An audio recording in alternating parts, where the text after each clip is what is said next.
I'm here with John McDonald, who's the Managing Director of OPITO, which I'm sure we all know is the learning arm of the oil and gas industry. Thanks for joining us, John. Friday, looking ahead to Friday, it's traditionally the Energiser Future Day for bringing young people into the oil and gas industry. It's something that you're heavily involved with. Are you looking forward to it? I am absolutely looking forward to it. I'm tremendously excited. We've got a packed event for young people with over 30 companies from the oil and gas industry taking part in this. Over 250 young people from around the city and Shire as well. Lots of interactive activities going on, and also some previous attendees of Energiser Future coming back to tell this current batch of young people how they've done in the oil and gas industry, what's been good for them, what might have been challenging, and give their own young person's view of this. So tremendously exciting. And these are young people who are going through apprenticeship programs. Yes, they are, and apprenticeship programs are still very, very important to us in the industry, and it's absolutely essential that we continue that. This is very challenging times. I know your viewers will know of this. However, within that, we've also got to look to the future, make sure we've got the skills for the future, and within that, we have to make sure that we keep up the apprentice pipeline coming through the industry. Because the skills shortage, we've been speaking about that for many, many years before the current challenges which are facing the industry. It's more important than ever, I presume, for a body like OPITO to make sure that apprenticeship schemes and initiatives to get young people into the industry are still maintained at a high level.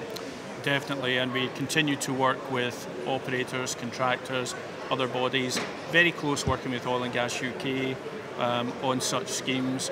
We're still very keen to see STEM initiatives within our schools. The industry's funding an exhibition in part at the Glasgow Science Centre called Powering the Future, a 6-year exhibition on power and some of the issues that we face as an economy, as a country, on where our power comes from. So these things will still go on. They have to continue.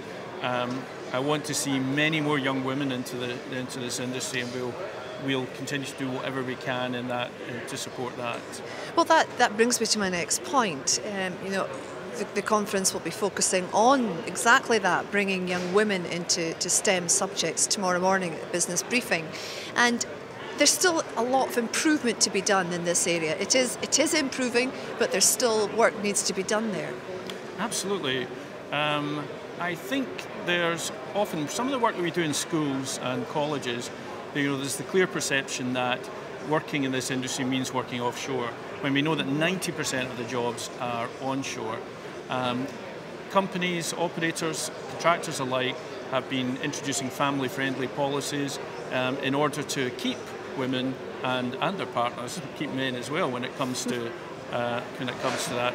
But the whole issue about this, yes, more needs to be done, and we are doing a mentoring program at the moment where young women who are thinking about coming into the industry can talk to one of our mentors.